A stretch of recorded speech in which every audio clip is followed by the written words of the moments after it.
Well, good afternoon, all my fine friends. Cheers. Well, I'm sitting here in the truck in the driveway of my house and waiting for my service rep, Todd, to come out from the Heatpump Store. They're going to restart the heat pump. We had did a leak check. We didn't find any leaks. We vacuumed out and weighed the gas, coolant gas, and we didn't find any significant losses. And then he filled the system with nitrogen to pack it, and of course all the fuses are turned off. So it's been 2 weeks and the house fumes are still very high. So we know it's not the heat pump. It's one of the things that they claimed, oh, it's this, it's that. All their little good ideas, a good idea fairies running wild, and it was none of that stuff. The refrigerator had to haul it outside along with the little one, and wasn't that. It wasn't my sailboat stuff. It wasn't the fucking cat litter. It wasn't the brand new empty diesel cans or the white food grade syrup feeders for the honeybees. It wasn't any of that stuff. It's electronics. So now the dryer heating element is burnt out, not working. We found the wall outlets were connected to the ceiling heat because it operates on the same circuit panel. So I took out all the thermostats, and I think the chemistry's just gotten so bad in the house that I'm seeing these little V-shaped little white projectiles, microplastics that are everywhere, and I have seals and rubber seals in the truck now that are disintegrating. So I think that this has gotten so bad that it's contaminated everything. So I only go in the house now with a respirator on, my full face respirator, and it's not a good situation.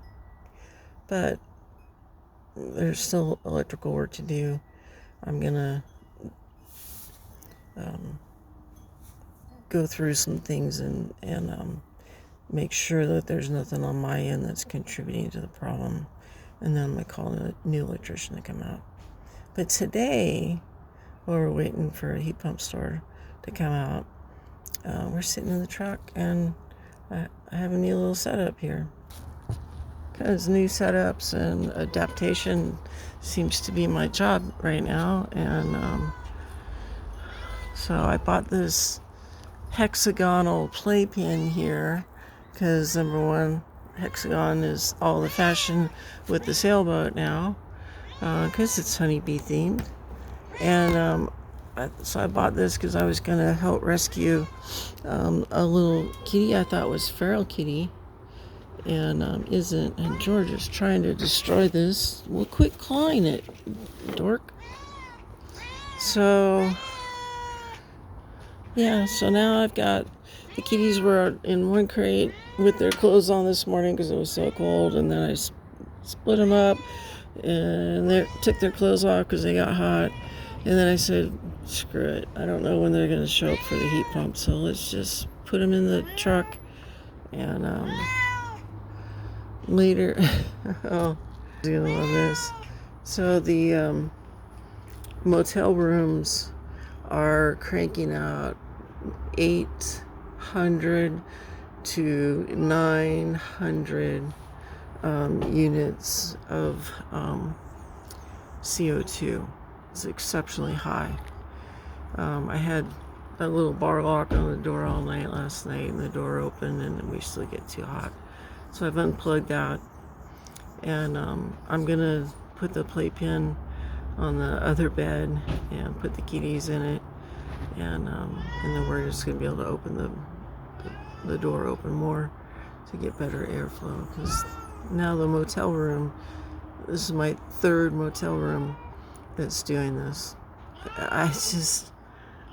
You talk about the luck trying to escape bad air to go back into a new place with bad air. It's no wonder I haven't had any recovery. So I'm really grateful that I bought a second air monitoring system, because it's giving me more readings now that are more accurate. And I have charting and all kinds of stuff available. It's a better scenario in a very bad situation, so it is what it is, I guess. So for now, I'm fighting for Wi-Fi and a place to live. That the last 48 hours I've been in the hospital because I had left arm pain and tingling and numbness, which scared me. I thought I was having a heart attack. That's a symptom for women. So I had to go to the ER, and then the room that I rented for us in a new motel, we show up at 11 p.m. and after getting out of the hospital, and they won't take kitties. So I ended up coming back to the house, trying to set us up in just my bedroom, which failed. And then we ended up, all of us, sleeping in the truck, me and the two kitties. George, half the night, wouldn't let me catch her, so she was in the house and shivering and cold the next morning. And that makes me angry and breaks my heart, because the kitties shouldn't be suffering, but they are. And I'm about this close to putting them in a kennel to where I could go and stay at another motel with just me, but that breaks my heart too, to be separated. So having him in a playpen in the bed of the truck is probably a better option right now than in the motel room alone and can't ventilate. So I don't know what I'm going to do long term. I haven't had any clear time that I'm not been in a crisis to sit down and think about it. It's pretty disconcerting to have everybody turn your back. And my only plan is to do a little electrical upgrades, and I'm just going to go through the house and make sure there's not any old power strips or anything that can be plausibly argued as problematic.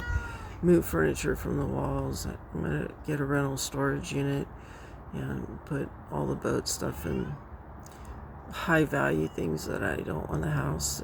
I'm just going to lock it up in a storage now. I don't need the expense, but at the end of the day, I've got a clear space for electrical work at the very least, because I think the house is going to have to be rewired and maybe new sheetrock. So making space is probably a good plan overall. That will be in a hazmat suit with a full face respirator for any of that, and in storage, because I don't know if it's contaminated at this point or not. It might be, and if it is, it'll be contained there and it won't be in my living space, and it'll be in a heated environment that's stable so we can prevent mold. So that's the latest in my life being blown apart. My truck is throwing out really bad fumes, and I don't know if that's cat litter or not, or if it's just contaminated. The camper is throwing out really bad fumes. That's contaminated. I mean, the outside of the house, I thought about putting a tent up and run the generator with heat, but the outside of the house is grody and contaminated. So I think the property is going to get red tagged, and that's going to be the end of me living here. So, yeah. I think that's where this is going, unfortunately. So I'm preparing for that right now. But step one is to get me and the kitties someplace safe. And I'm still working on that. After 18 months of this bullshit, I still am struggling with a safe place to live. There's something really wrong with this whole process to allow that to happen. I mean, really. All right, guys. I'm still struggling through. I'm having staggering around. I'm just so weak and frail at this moment. It's not funny, and I don't know how I'm still functional, because I'm just about to quit. But there's something in me that's just driving me ahead for some reason. Oh, and the cellulitis infection in my left foot is coming back. It's because I'm in a hypoxic condition and the bacteria love to flourish. So they're taking full advantage of the opportunity. But hey, what the fuck? At least the kitties are safe, right? And I get kitties and ovens, even though George is a loudmouth, pain in the ass. Huh? I know, babies. I know, babies. It's okay. It's all right. See, you guys got fresh air, a little bit of sunshine. You got birds to look at. It's kind of like your patio time. You're not in a crate overheating.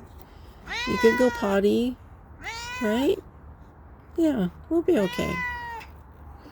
Oh, and I was at the motel the other day. I loaded up the washers, put soap in, and then the machines wouldn't work. And the girls in the desk knew it, but nobody put a sign on the machine. So I couldn't put their clothes on them to keep them warm while we were sleeping in the truck because they were all coated with laundry soap. So, yeah, it's been a challenge on every front in ways I didn't expect. All right, guys. Love you. Bye, guys.